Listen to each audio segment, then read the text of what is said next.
네, 우리 이렇게 인사하겠습니다. 사랑합니다. 사랑합니다. 사랑합니다. 같이 해볼까요? 네, 사랑합니다. 네, 사랑합니다. 네, 사랑합니다.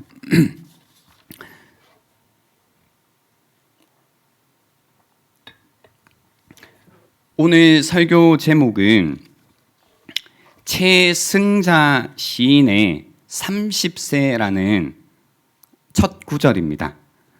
너무 절망과 슬픔을, 아픔을 극한까지 밀어붙이시는 좀 염세주의적인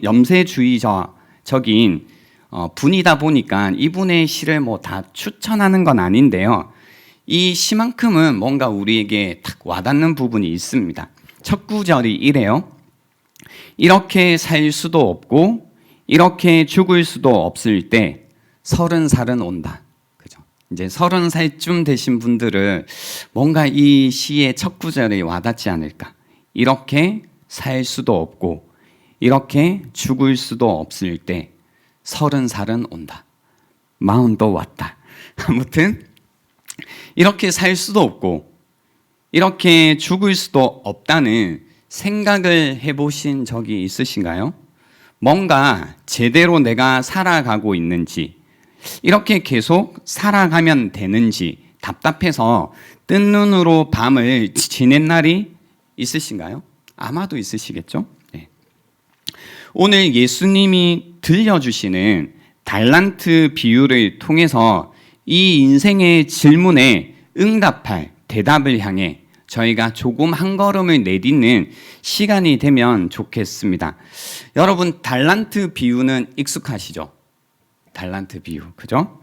달란트 비유가 익숙하기는 한데 의외로 싫어하시는 분들이 꽤 많습니다. 실제로 이 달란트 비유는 한때 설교 강단에서 많이 들려오다가 어느 때부터인가 잘 전해지지 않는 메시지입니다. 요 근래 달란트 비유를 들어보신 적이 없으시죠? 그죠? 잘 전해지지 않는 것 같아요. 달란트라고 하면 탤런트, 재능을 의미하는 것 같아서 재능이 별로 없는 나는 이 비유가 싫어요. 그죠? 재능도 없는 것 같은데, 없는 것도 싫은데, 그나마 없던 재능도 빼앗긴다는 이야기가 마음에 안 들어요. 그죠? 또 재능이 있어도 싫습니다. 왜냐하면 재능이 많으면 더 해야 하는 게 많은 것 같아서 피곤해지는 것 같아요. 피로 사이를 살고 있는 우리는 달란트가 많은 것도 싫습니다. 달란트가 적은 것도 초라해져서 싫고 달란트가 많은 것도 피곤해서 싫습니다. 아무튼 다 싫어해요, 우린. 오랜만에 이 달란트 비유 여러분 다시 들어보시지 않겠습니까?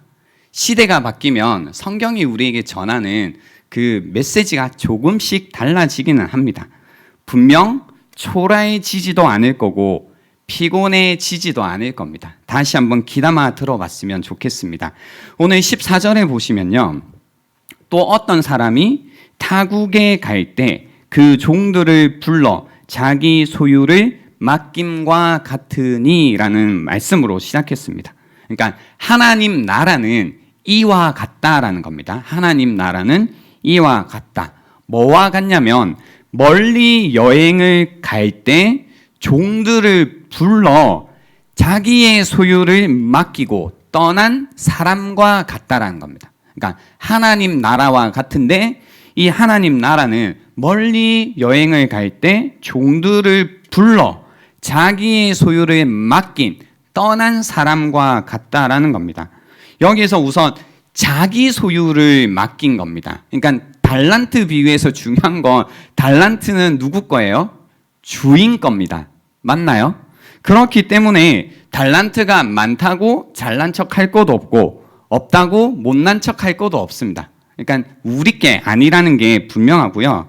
그리고 이제 중요한 게 뭐냐면 불러서 맡겼다라는 겁니다. 멀리 갈 때 내 거 잘 관리해줘, 알아서 잘해, 하던 대로 해 라고 다녀올게 라고 간 게 아니라 종들을 정식으로 불러 모으는 겁니다. 부른 겁니다. 잠시만 와보라고. 부름이 있었다라는 거죠. 콜링이 있었다라는 겁니다.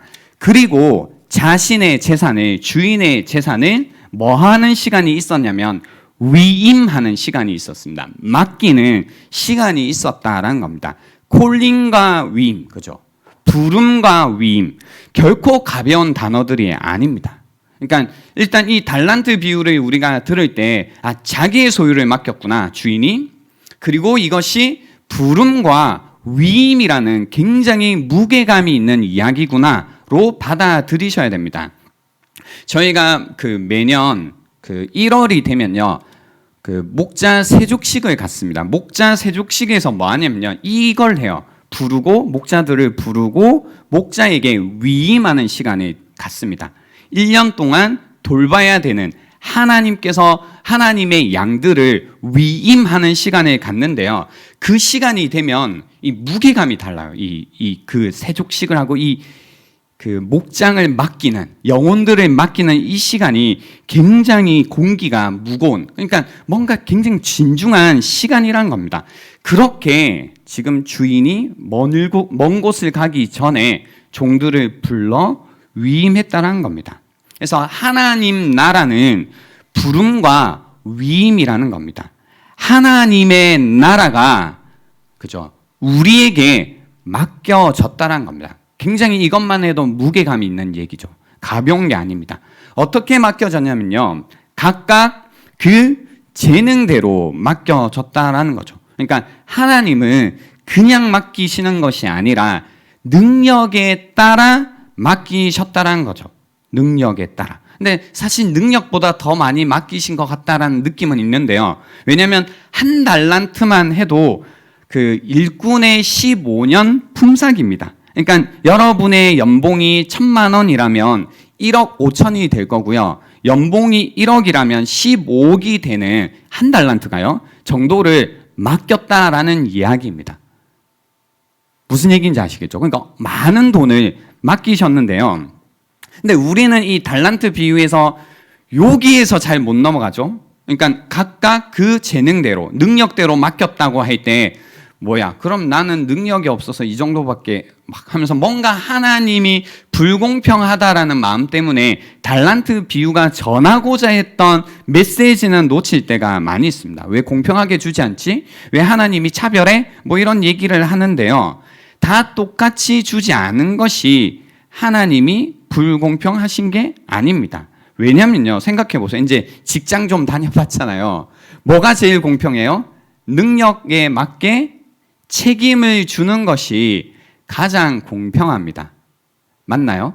일을 해보셨으면 무슨 말인지 알 텐데, 능력만큼 책임이 부여되는 게 아니고, 그러니까 능력만큼 주지 않고요, 더 많이 주거나 적게 주면 다 문제가 되는 겁니다. 그죠? 이런 얘기까지는 안 하고 싶지만, 능력이 적은데 어떤 자리에 가서 책임을 많이 갖고 있는 사람을 보면 힘듭니다. 그죠?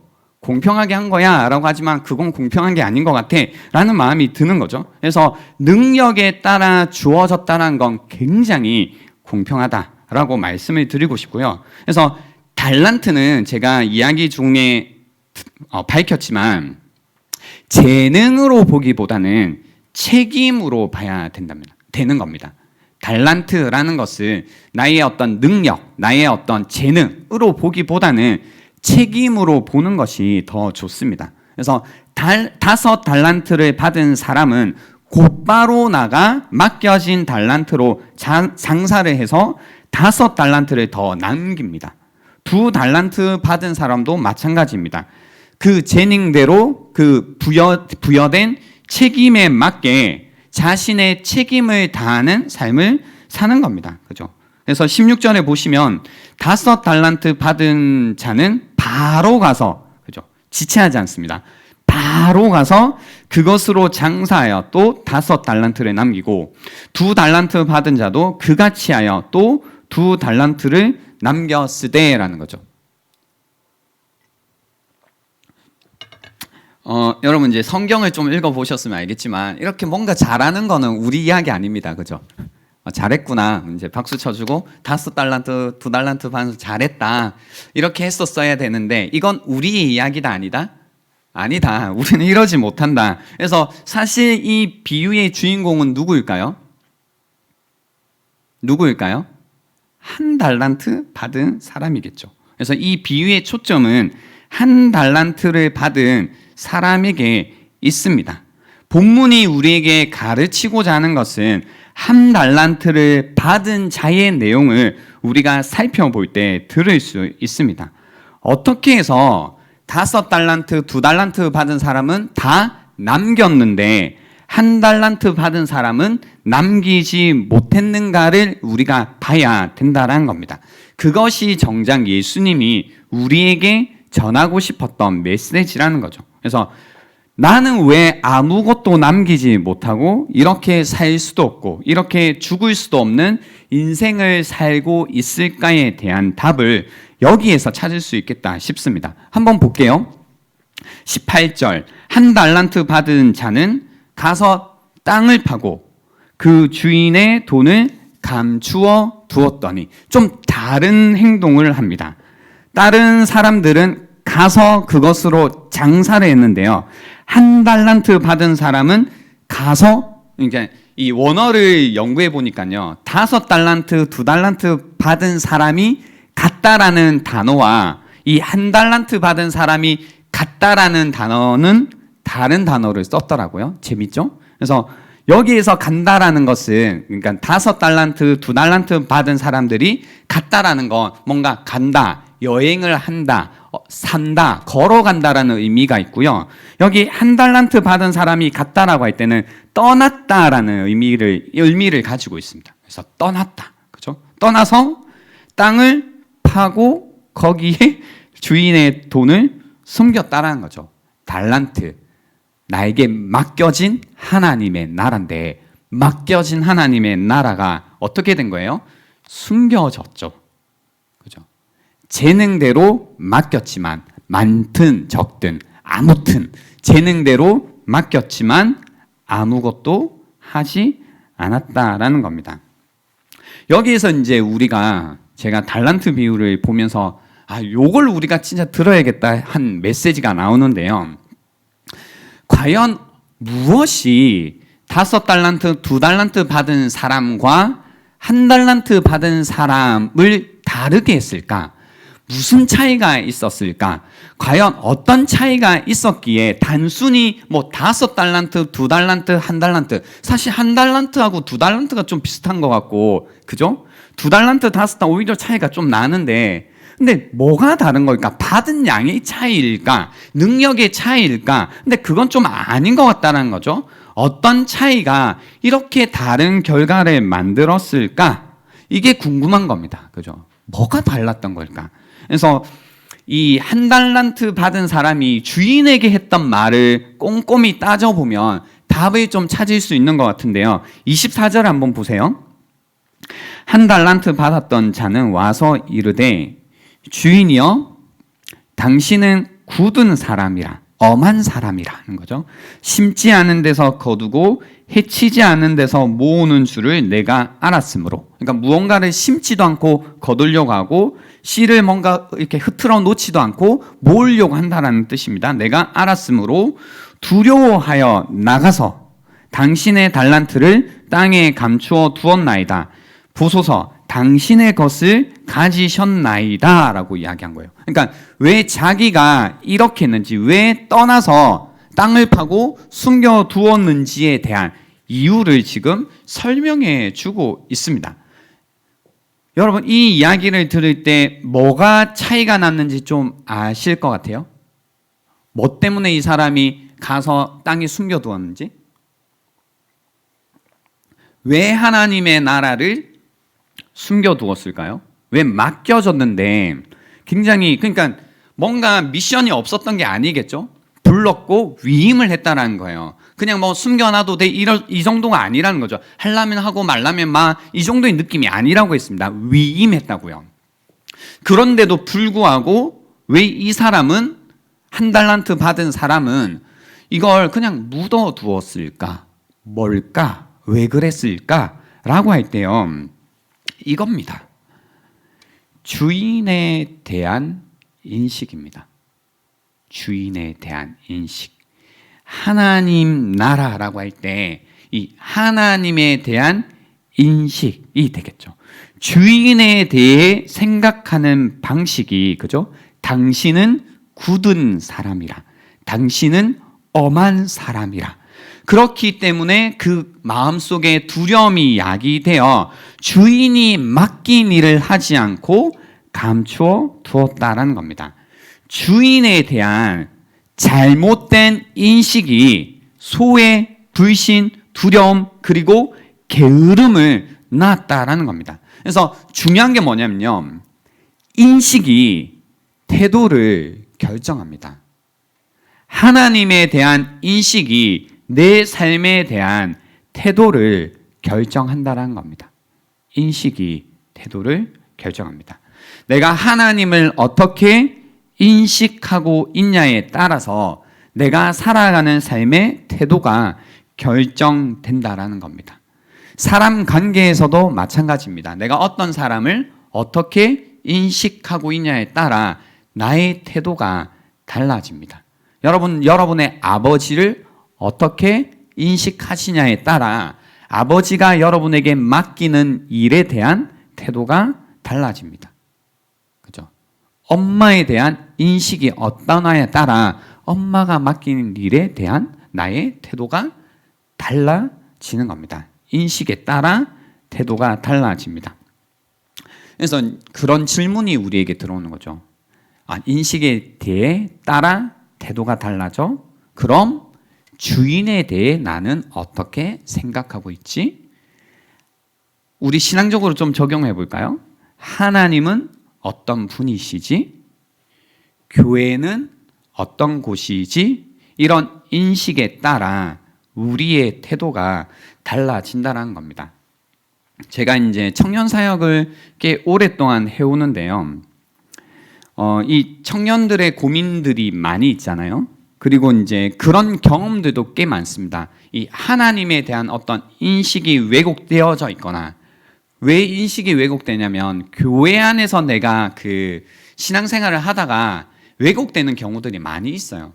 그 왜곡되는 것 자체는 뭐 본인 잘못은 아니겠죠. 아무튼 이제 뭔가 잘못된 걸 보다 보면 인식의 왜곡이 올 수밖에 없는데요. 이런 공동체에 대한, 교회에 대한, 하나님에 대한 어떤 과거에 좋지 않은 경험 혹은 상처로 인해서요, 이제 인식이 달라지는 거죠. 교회는 이런 곳이야, 하나님은 이래 라는 이제 인식이 달라지면 태도가 분명히 달라지게 되어 있습니다. 그래서 그게 이미 5년 전의 일이고 3년 전의 일이고 예전 일임에도 불구하고 여전히 자신에게 위임된 달란트를 묻고 살아가는 사람들이 굉장히 많다는 겁니다. 아무것도 안 하겠다는 거죠. 그러니까 묻고 살아가겠다는 겁니다. 알겠는데 다 묻고 가겠다라는 겁니다. 그래서 하나님에 대한 인식, 교회에 대한 인식이 굉장히 사실 중요합니다. 하나님은 지금도 우리 삶 속에서 일하십니다. 우리를 만지시죠. 우리를 변화시키십니다. 이 하나님에 대한 인식이 있다면 우리는 두려움에서 벗어나 하나님이 우리에게 주신 계명, 사랑이라는 연습을 아마 할 겁니다. 하지만 그죠? 하나님이 내 삶 속에서 일하시는 경험이 없고 나를 만지시고 나를 변화시키신다라는 경험이 없고, 그래서 하나님에 대한 인식이 왜곡되어져 있으면 어떤 말을 계속하게 되냐면 똑같다, 똑같다, 다 똑같다 이럽니다. 그래서 사실 누가 똑같아요? 내가 똑같은 겁니다. 그죠? 내가 똑같습니다. 그렇지만 결국은 내 인생을 내가 어떻게 살아왔는지 그 물음에 대해 내가 대답해야 되는 날이 있을 거라는 겁니다. 하나님이 나에게 묻는다라는 거죠. 너의 삶을 어떻게 살아왔느냐? 어떻게 반응하며 살아왔느냐? 하나님에 대한 인식, 그죠? 그것이 결국 내 태도를 결정하게 된다는 겁니다. 악한 종의 문제도 바로 이 주인에 대한 인식의 문제였습니다. 그러다 보니 이 위임을 받았을 때 그것을 가지고 살아가는 태도가 전혀 달랐다는 겁니다. 하나님에 대한 잘못된 인식. 하나님은 엄하다. 그죠? 하나님은 변덕이 심하다. 하나님은 우리에게 관심이 없다. 하나님은 내가 좋아하는 일을 못하게 하신다. 하나님 왜 이렇게 빡빡하시냐? 하나님 왜 가만히 계시냐? 이런 여러 가지 하나님에 대한 잘못된 인식이 우리가 현재 어떤 일을 살아갈 때 태도를 결정하게 될 거다라는 겁니다. 그러면 하나님이 우리에게 주신 소명에 대해서 불순종하거나 반응하지 않으면서 살아갑니다. 그게 변명이라고 하는 거죠. 그래서 하나님에 대한 잘못된 태도를 계속해서 발전시켜 갑니다. 뭔가 하나님께서 내 맘대로 해주신 적이 없어. 하나님이 이상한 거야. 라고 하면서 순종의 길에서 떠나죠. 하나님에 대한 잘못된 인식이 무책임과 불순종을 합리화하는 수단이 됩니다. 그러나 문제는 주인에게 있는 것이 아닙니다. 이제 특히 모태신앙들 잘 들어주세요.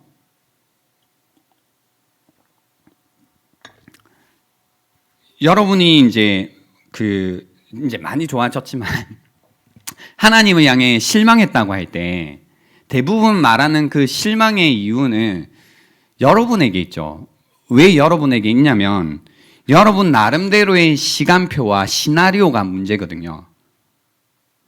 여러분 언제 실망하세요? 그러니까 연인 관계에서 한번 생각해 보세요. 내가 연인에게 실망할 때는 언제냐면 나의 시간표와 나의 시나리오가 있어요. 내가 이렇게 이야기들이 진행되면 좋겠다. 우리가 연애하는데 이렇게 만나고 이때 300일을 축하하고 이때는 좀 이제 서로 상견례도 하고 이때는 결혼하면 좋겠다. 이 시간표가 있다든지 또 이 시간표 안에 뭐가 짜여져요? 시나리오가 짜지죠. 그래서 이거는 이렇게 이야기가 흘러가야 되고 이건 이야기가 이렇게 되어야 되고 요건 또 이렇게 되어야 되는데 보세요. 이 시간표와 시나리오가 있는데 상대방이 나의 시간표와 나의 시나리오대로 따라주지 않으면 어떻게 돼요? 불만이 생기죠. 원망하는 마음이 생깁니다. 왜 이러는 거야? 왜 이렇게 하는 거지? 그리고 두려움이 드는 겁니다. 내 시간표대로 되지 않을 것 같은데, 내 시나리오대로 되지 않을 것 같은데 라는 마음 때문에 뭔가 그 모든 마음이 불편해지기 시작하는 겁니다.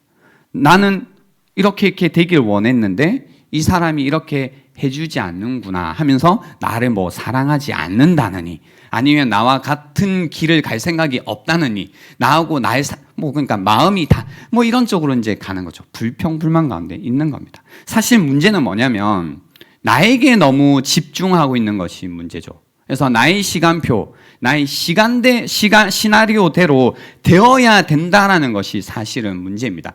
왜 제가 이거 모태신앙들 잘 들어주세요라고 했냐면 어릴 때부터 우리가 신앙생활을 해오면 나름대로의 어떤 시간표와 시나리오를 만듭니다. 그리고 그 시간표와 시나리오와 실제로 하나님께서 내 삶 속에서 일하시는 시간표와 시나리오가 너무 달라요. 너무 달라요. 이게 같았던 걸 본 적이 없거든요. 그러니까 무조건 다르다. 근데 이 다름 가운데 부딪힐 때마다 우리는 굉장히 힘든 마음이 생겨요. 그러니까 왜 하나님은 이것 하나 마음대로 안 하게 하시나? 왜 이것 하나 도와주시지 않는가? 왜 이것조차 계속해서 깨트리시는가라고 하면서 하나님의 대해 굉장히 불편한 마음들이 많이 생기죠. 그러니까 깨어진 것만큼 상처, 계획이 누구 계획? 내 계획. 시나리오가 망가진 것만큼 하나님에 대한 상이 망가져 있죠. 그러니까 더 이상 하나님에 대해 어떤 기도도 하지 않는다라고 얘기하지만 사실 철저하게 나의 시간표와 시나리오가 완전히 깨어지고 없어지기 전까지는 하나님을 받아들이는 것조차 사실 힘들죠.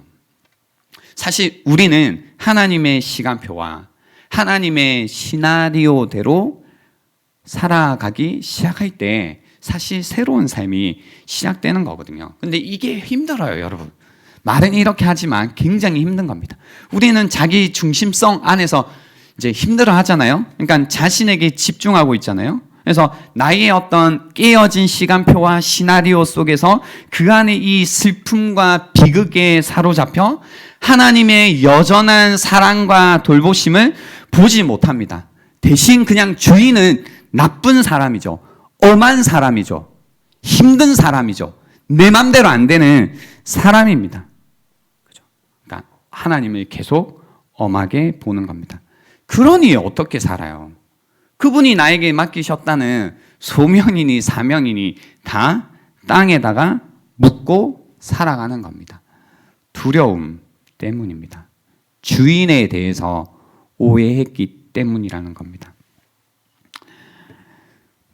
여러분도 이런 마음에서 기인한 두려움이 있으신가요? 야, 나 그나마 이렇게 산다. 그래, 시간표도 깨어졌고 시나리오도 깨어졌지만 이제 겨우 근근히 살아간다. 근데 이것마저 깨어진다면 난 진짜 못 살 것 같은데? 라는 어떤 그런 두려움. 그죠? 나 알겠다. 나 한 달란트네. 아니다. 난 하나도 아니야. 나 반달란트, 0.5 달란트네. 근데 요것마저 내가 어떻게 했다가 나 진짜 못 살 것 같아. 이거는 좀 지켜볼래. 이런 두려움 가운데, 그죠? 이것마저 내가 하나님을 위해 던져야 된다고? 그럼 난 뭐가 돼? 이제 두려움. 그러니까 내가 그나마 갖고 있는 요것마저 잃어버릴까봐 이제 찾아오는 두려움. 근데 여러분, 오늘 달란트 비유를 쭉 읽어보시면요. 달란트를 잃어버리는, 놓치는, 사라지는 건 하나밖에 없어요. 맡기신 분만이 나에게 맡긴 달란트를 빼앗아갈 수 없다고요. 우리는 이게 없어질까봐 걱정하지만 맡기신 분만이 나에게서 나의 달란트를 가지고 가실 수 있다. 내 거 아니죠, 사실. 그분의 달란트를 가지고 가실 수 있다는 겁니다. 이것 말고는 세상에서 그 무엇도 우리에게 맡기신 이 하나님의 나라를 빼앗아갈 수 있는 게 없다는 겁니다. 나에게 맡기신 그 책임을, 그 달란트를 빼앗아갈 수 있는 건 아무것도 없다는 겁니다. 이 두려움이 사라져야 되는 겁니다. 이 사람은 근데 두려웠던 거죠. 어떻게 해요? 두려운 걸? 그래서 돈을 땅에 묻어두었습니다. 상한 감정의 치유라는 책이 있습니다. 좀 고전이죠. 진짜 고전이라기보다 뭔가 상처 입은 마음에 관련한 책 중에서 좀 오래된 책인데요. 많이 읽어줘온 책입니다. 이 책에 보면 한 달란트 받은 종에 대해서 어떻게 좀 이해해 주려고 하냐면요. 이런 이야기를 해요. 혹시 한 달란트 받은 종은 실패한 경험이 있는 게 아닐까? 혹시 실수해서 낙심한 적이 있는 게 아닐까? 혹시 시험에 떨어진 적이 있는 게 아닐까? 사랑하는 사람에게 버림받은 경험이 있는 게 아닐까? 그래서 주인이 달란트를 맡겼을 때 기쁨이 아니라 두려움이 되어 땅에 묻어둔 게 아닐까라고 이 한 달란트 받은 사람에 대해서 그 마음을 읽어주려고 한 내용이 있었습니다. 저는 그럴 수도 있겠다라는 생각이 들었습니다. 우리가 한 달란트 받았든 두 달란트를 받았든 몇 달란트를 받았든 우리가 살아오면서 경험했던 어떤 실패의 경험들이, 실수의 경험들이, 또 버림받은 경험들이 우리로 하여금 하나님이 우리에게 위임해 주신, 맡겨 주신 이 하나님 나라를 계속해서 묻어두게 하는 그 두려움이 될 수 있겠다라는 생각이 들었습니다. 우리로 하여금 계속 움츠려들게 하는 이유가 될 수 있겠다 싶었습니다. 두렵고 불안함. 그것이 우리의 실존이겠다라는 생각이 들었습니다. 그러나 그렇기 때문에 이 달란트 비유가 우리에게 전하는 메시지를 들어야 하는 겁니다. 들어야 하는 겁니다.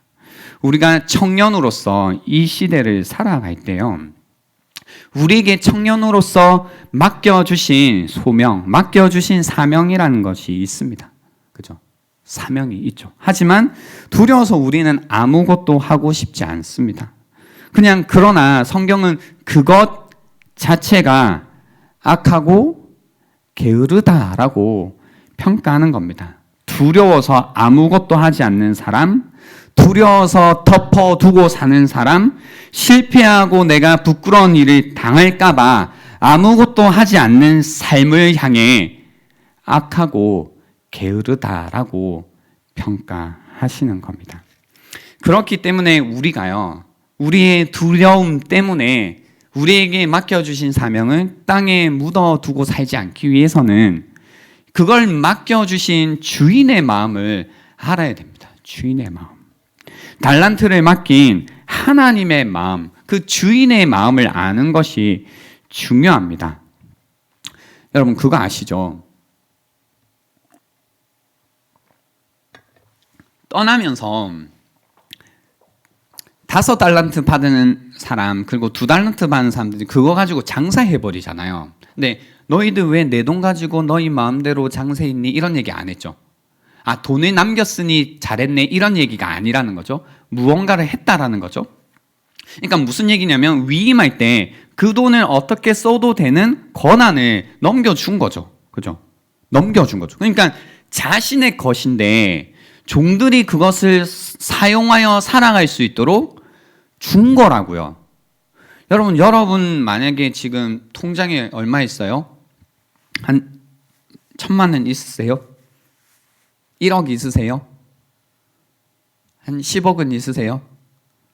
좋아요. 뭐 스케일을 이양한 것 좀 크게 해봐요. 만약에 3,000만 원이 통장에 있다고 해봅시다. 여러분 어디 간다고 그 3,000만 원을 친구에게 맡겨줄 수 있어요? 아, 나 안 쓸게. 그냥 나 통장에만 넣어둘게 라고 해도 맡길 수도 있다 없다? 쉽지 않은 얘기죠. 맞나요? 그러니까 진짜 잘 생각해 보세요. 그냥 통장에만 넣어둘게 해도 그 돈을 맡기고 가는 게 쉬워요? 어려워요? 어렵다고요. 근데 그 돈을 야 이거 내가 돈이 있는데 너에게 맡겨둘게. 근데 맡겨둘 때 그냥 저축하고 있으라는 뜻이 아니고 너 마음대로 이 돈을 사용해도 돼.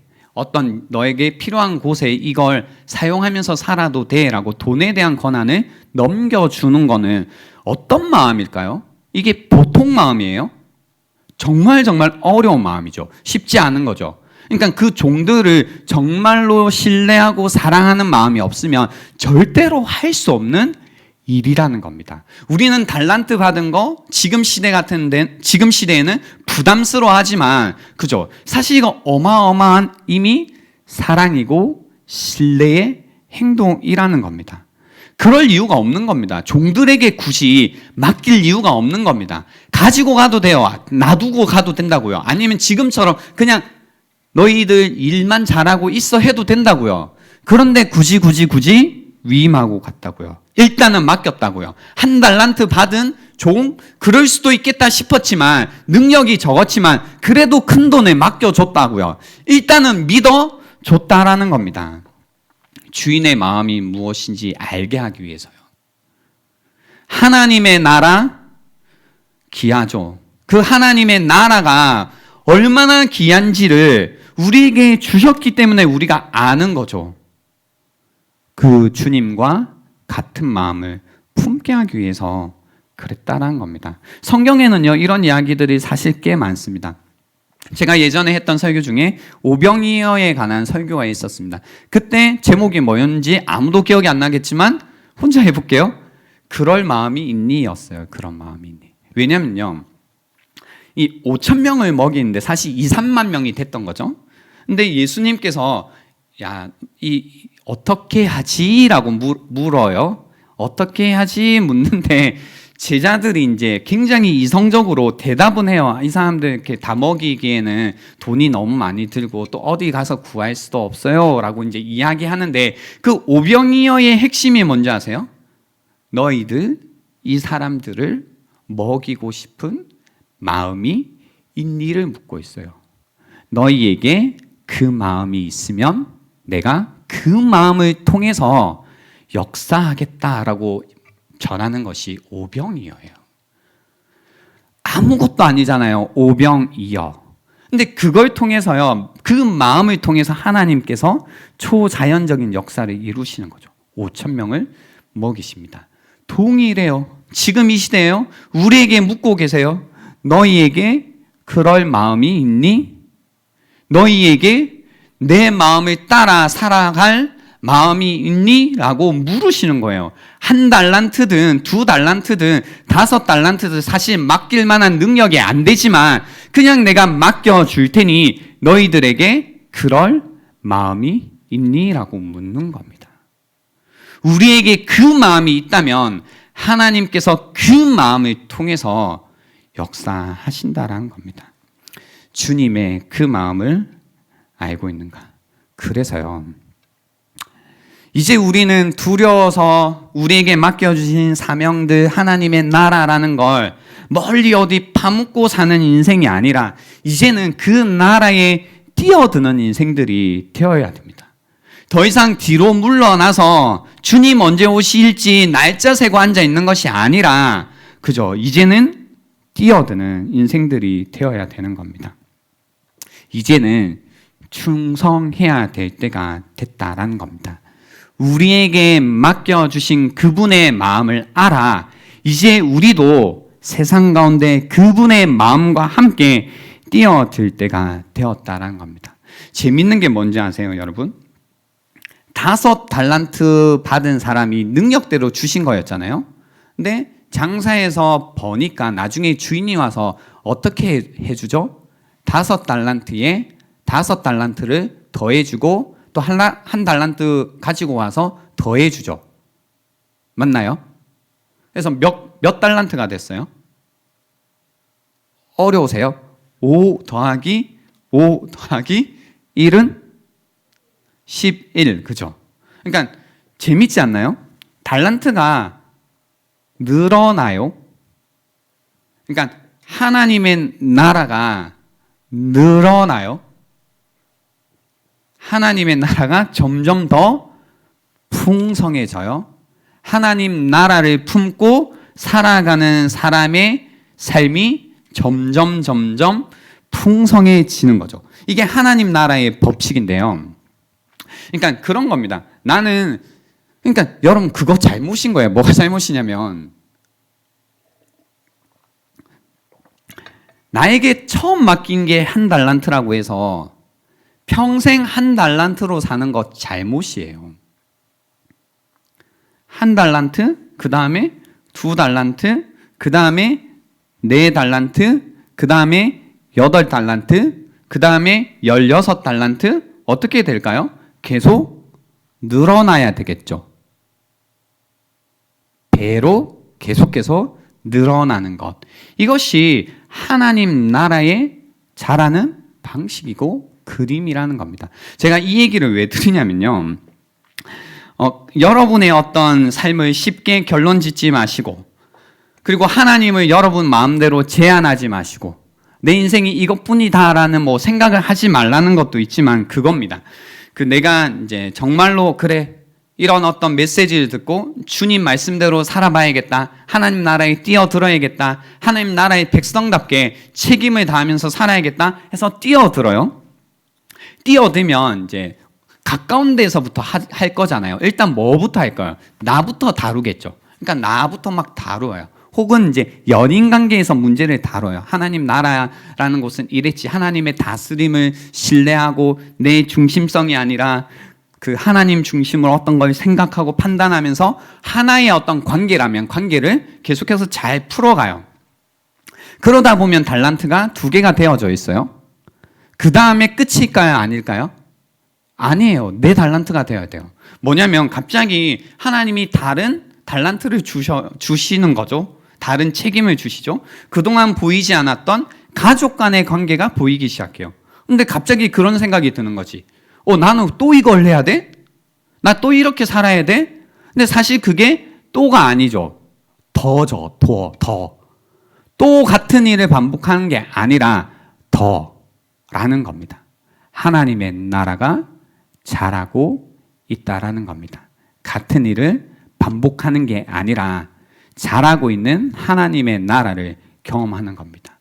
그래서 나로부터 시작된 하나님의 나라가 친구 관계 속에서, 가정에서, 회사에서, 이 도시에서, 이 나라에서 온 열방 가운데 퍼져나가는 것, 자라가는 것. 이것이 성경이 우리에게 전해주시는 하나님 나라의 모습이라는 거죠. 그렇기 때문에요, 여러분, 어제와 오늘은 우리는 달라야 됩니다. 달란트가 더해져서요. 어제와 같은 오늘의 부담으로 살 수 없는 겁니다. 제가 이제 빨리 967을 대면해서 보고 싶은데요. 967 이제 그러니까 신입생이라고 할까요? 새내기들 안녕. 그죠? 한번 인사하고 그 새내기가 이제 올라오면 제가 가장 강조하는 게 뭐냐면 지금까지 살아왔던 삶의 무게와 앞으로 살아갈 삶의 무게가 다르다라는 거죠. 책임도 다르고 사실. 그러니까 지금까지 뭐 대학생으로서 내가 내 앞가림만 잘하고 살아오면 되는 인생이었죠. 그것도 버거웠지만 그렇지만 이제는 그 어떤 무게와 책임에서 완전히 더 달라져요. 무게감이 달라지는 거죠. 경험하고 계시죠? 여러분? 맞나요? 아예 무게감이 달라요. 그렇기 때문에 내가 달라진 인생의 무게감, 달라진 인생의 책임을 감당할 만큼의 신앙이 내가 성장하지 않으면, 그죠? 나이가 아무리 들어도 한 달란트로만 사는데 나중에는 이 한 달란트마저도 땅에 묻고 살아가는 인생이 되는 거죠. 진짜 불쌍한 거죠. 그러니까 어제와 오늘이 다르지 않아요. 그러니까 신앙생활을 하는데 5년이 지나고 10년이 지났는데 이제 26, 7, 8, 9, 30이 될 텐데 그래도 똑같은 인생을 사는 거죠. 한 달란트마저도 땅에 묻고 살아가는 인생. 그렇다고 어디 인생을 피할 수가 있나요? 피할 수 있으면 좋겠죠. 책임은 더해져요. 나이가 들면 들수록 책임이란 건 더해지는데 내가 그때그때 더해지는 책임을 감당하며 사는 연습을 안 했으니 이제 인생은 그저 힘들기만 할 뿐. 그래서 삶의 목표는 뭐예요? 편하게 사는 것. 결코 절대로 이루어지지 않는 삶의 목표를 가지고 살아가게 됩니다. 환상 속에서 사는 거죠. 되지도 않는 것. 그래서 인생 가운데 우리는요, 사실 이 방식으로 살아야 됩니다. 그래야지 나에게 주어지는 책임들을 거뜬히 감당하며 살아가는 겁니다. 그 연습을 하셔야 되는 겁니다. 그렇기 때문에 새내기들은 이전과 똑같은 방식으로 신앙생활을 더 이상 하시면 안 되는 겁니다. 뿐만 아니라 이 청년 함대 여러분 모두가 마찬가지입니다. 작년과 똑같은 방식으로 신앙생활을 하시면 안 됩니다. 왜냐하면 올해 우리에게 주어질 책임을 그러면 감당할 수 없기 때문이란 겁니다. 자라가야 됩니다. 성장하셔야 됩니다. 성숙하셔야 됩니다. 계속해서 달란트가 더해지는 인생으로 살아가야 된다는 겁니다. 이제 말씀을 정리하려고 하는데요. 결국 우리는 우리의 전 생애로 대답해야 되는 질문을 갖고 사는 거죠. 그렇죠? 그겁니다. 하나님이 나에게 주신 것으로, 그렇죠? 주신 책임으로 나는 어떤 사람이 될 것인가입니다. 하나님이 나에게 주신 달란트로, 하나님이 나에게 위임해 주신 책임으로 나는 어떤 사람이 될 것인가라는 이 질문에 우리는 전 생애로 대답해야 됩니다. 그래서 둘 중에 하나의 인생이 되겠죠. 잘했다, 착하고 충성된 종아. 그죠? 사람에 대한 이야기입니다. 어떤 사람인가에 대한 이야기죠. 착하다, good. 그리고 충성된 종아, faithful. 그죠? 신실한 사람이다라는 겁니다. 능력이 좋다가 아니에요. 신실한 사람이다라는 겁니다. 악하다, wicked. 그죠? 악한 사람이다. 게으른 종이다라는 겁니다. 너는 그렇게 살아왔어. 넌 아무것도 하지 않고 살아왔어.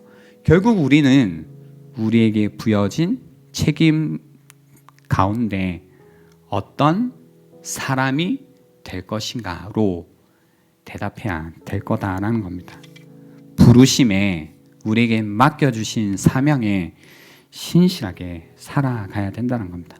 그래서 이 외침 여러분에게 해주십시오. 뭐냐면 작년에 한 번 했잖아요. 마, 뭐예요? 마, 해봤나? 그죠? 자꾸 못하겠다. 내가 할 수 있겠나? 내가 안 될 것 같은데 나 또 실수하면 어떡하지? 나 또 실패하면 어떡하지? 라는 그 마음을 향해서 뭐라고 외쳐주라고요? 마, 해봤나? 그죠? 마, 해봤나? 이제 제가 이거 말 많이 해서 우리 은율이가 자기가 해요. 마, 해봤나? 해요. 그리고 해봤다 뭐 이런 얘기 이제 합니다. 5살에도 합니다 이제. 그죠? 여러분도 하실 수 있습니다. 마, 해봤나? 살아야 된다라는 겁니다. 우리에게 맡겨주신 책임이 뭐 어떻든 살아야 된다는 겁니다. 그 책임에 따라 살아야 된다는 겁니다. 이번 주에 제가 이 질문을 받았는데요. 목사님, 진리가 뭘까요? 라는 질문을 받았는데요. 진리? 진리가 뭐예요, 여러분? 여러분, 진리를 아세요? 진리? 그럴 수 있어요. 이제 10대 때는 그 꿈이 중요하잖아요. 꿈. 어떤 비전, 무엇을 보는가, 그리고 내가 어떤 꿈을 그리면서 살아갈 것인가. 사실 이게 중요한 시기예요. 그래서 좋은 꿈, 아름다운 꿈, 뭐 큰 꿈, 높은 꿈, 예쁜 꿈, 이런 꿈들을 가지는 게 10대 때는 저는 중요하다고 생각합니다. 10대 때는요. 그리고 20대 뭐 초반도 그렇겠다라는 생각이죠. 그러니까 이때는 뭐 그런 질문도 중요해요. 내 달란트는 무엇인가? 얼마나 주셨는가? 그래서 나는 꿈을 얼마나, 뭐 이런 거 중요해요. 생각하는 거. 근데 20대 중반으로 넘어가기 시작하면서는 꿈 자체보다 뭐가 중요하냐면요, 꿈대로 사는가가 중요해지기 시작해요. 살았는가가 중요해요. 어떤 꿈이 있는가보다 그래서 살았니가 중요해요. 그래서 오늘 달란트 받은 사람들도 어떻게 했다고요? 가서 장사하잖아요. 즉시 뭐예요? 가서 장사했다고요. 살았다고요. 살아버린다고요. 나에게 맡겨주신 책임, 뭐 이게 이렇다 저렇다 뭐 고민했겠지만 뭐냐면 살았다고요. 진리란 뭐냐면 안다고 진리가 아니라 살아야 진리라는 거죠. 마 해봤나? 그죠? 그죠? 가서 뭐라고 했어요? 여행하다, 살다, 걷다 라는 뜻이라고 했잖아요. 그러니까 내가 정말로 산 것, 내가 정말로 걸어간 길, 그것이 길이었으면 그게 진리고, 걸어갔는데 걸어가지지 않는 거였으면 진리가 아닌 거죠. 여러분, 이제 신앙생활을 10년 이상 했는데 아직도 진리를 고민하세요? 그 이유는 뭐냐면 안 살았기 때문이에요. 다른 이유가 없습니다. 내가 아직도 들은 대로, 내가 지금까지 봤던 대로 살아본 경험이 없으면 이것이 진리인지 아닌지도 여전히 헷갈리는 인생을 살아간다는 거죠. 사명대로 살아봐야죠. 그러니까 사명대로 사는 것이 답이구나를 우리가 알 수가 있겠죠. 근데 살지를 않는데 어떻게 알아요? 이게 진리면 살 게 아니요? 진리라고 했으면 진리대로 살아봐야 된다고요. 한 번이라도 그런 경험이 있으세요? 내가 믿음대로 정말로 주님의 말씀대로 뛰어드는 경험. 우리 헌신하자고 했죠. 그래서 여러분, 헌신으로 정말로 뛰어보셨어요? 헌신하는 거 좋은 거지? 아니요. 좋은 거 아는 건 이제 필요 없다고요. 헌신하는 게 중요하다고요. 여러분, 요즘에요, 설교 잘하시는 분들 많죠. 그리고 이제 한국 교회에서, 아니 현재 세계에서 설교 잘하시는 분들 메시지를 유튜브로 아무것도 아니에요. 듣는 거, 그죠? 뭐예요? 어떤 느낌 들어요? 듣는 거 좋다, 나쁘다? 좋다, 좋구나. 그래서 어쩌라고요, 그죠? 좋은 것뿐인데. 근데 여전히 그 좋은 말씀이, 그 좋은 하나님의 말씀이 여전히 진리가 아니잖아요. 왜 진리가 아니에요? 좋기만 하고 안 사니까요. 투박해도요, 아무것도 아니어도요, 여러분의 인생을 같이 보면서 같이 살고 같이 살아가는 그 말씀 하나 붙드는 게 훨씬 진리로 가까이 가는 길이라고요. 그래서 온라인 예배로 드리더라도 뭐가 필요하냐면요, 우리가 같이 들은 한 구절의 말씀에 같이 살아가면서, 같이 지지해주면서, 같이 격려해주면서, 같이 으쌰으쌰 해 나가는 게 무엇보다 중요하다고요. 그래서 목장 하는 거잖아요. 목장 왜 해요? 그거 하자는 거지. 목장 없다고요? 공동체가 없다고요? 여러분 절대로 진리가 뭔지 깨달을 수 없을 겁니다. 왜냐고요? 안 살 거니까. 진리는 산 것만 진리가 됩니다. 지난 화요일 아침 르완다에서 편지가 왔습니다. 아까 전에 우리 시간에 들었죠? 편지가 이렇게 와서 제가 프린터 해가지고요. 이렇게 읽어가는데 어떤 사역들을 하셨는지 막 담아놨더라고요. 이제 여기에서 센터 사역도 하시고 또 메디컬 센터 사역도 하시고 이제 뭐 유료 환자들을 받아가지고 환자들이 늘고 있다. 그들도 잘 치료해야 되겠죠. 그리고 무료 환자들도 뭔가 동일한 어떤 치료와 위로가 있기를 바란다. 그리고 뭔가 다리가 부어서 온 사람이 있었는데 별거 아니었는데 치료를 잘 받지 못해서 다리가 이제 뭐 거의 불구 상태가 되어 있다. 이 사람들을 잘 치료해 주고 싶다. 같이 기도해 달라라고 이런 얘기를 막 듣고 끝에 사실 이거와 함께 뭐라고 물으셨냐면요. 선교사님이 저희도 궁금해요. 청년함대에 어떤 사역들이 있는지 어떤 이야기가 있는지 궁금해요라고 하는데 알아요, 여러분 그거? 와 부끄럽더라고요. 여기 이 먼 나라까지 가셔가지고 진짜 뭐예요? 이 달란트 그죠? 이거 꺼내가지고 쓰고 계시잖아요. 이 하나님 나라를 위해서 장사 열심히 하고 계시잖아요. 근데 우리는 뭐예요? 이렇게 많은 청년들이 그 젊음을 가지고 그 에너지를 가지고도 뭐예요?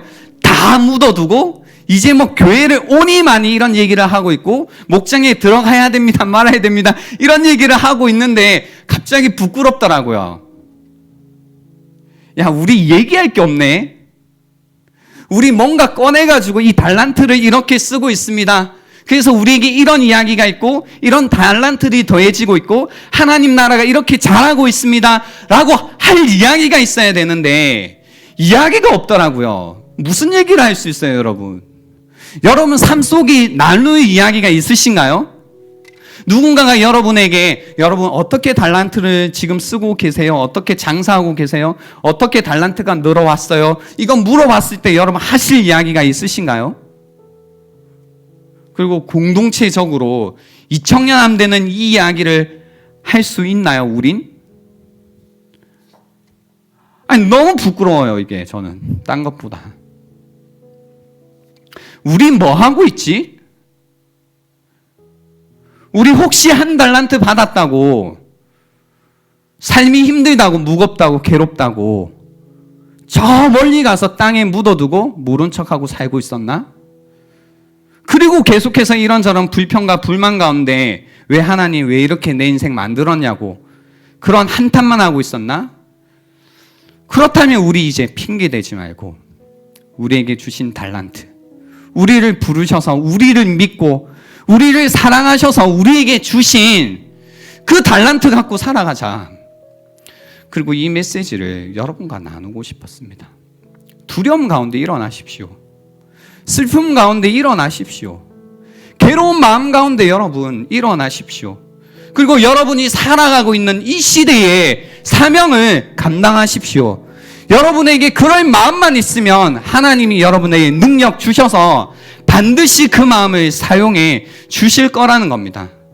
그 마음들이 더해져서 이 교회를 통해서 맡겨주신 하나님의 나라가 나타나는 것을 우리가 함께 볼 때에 우리에게 맡겨주신 그 주인의 즐거움에 우리가 함께 동참하자라는 겁니다. 그 주인의 즐거움에 함께 동참하자라는 겁니다. 이 일에 우리가 올 한 해 전심전력하는 그런 2021년이 될 수 있다면 좋겠습니다. 이 시간 드리겠습니다. 한번 여러분 오늘 들었던 말씀을 생각해 보십시오. 나 뭐 하고 있지? 나는 나에게 맡겨주신 것으로 나의 삶으로 나는 반응하고 있는가? 아니면 나에게 주신 달란트 땅에 묻고 이제 모른 척하고 살아가고 있었나? 여러분에게 이 질문을 한번 던져보시기 바랍니다. 시간 드리겠습니다.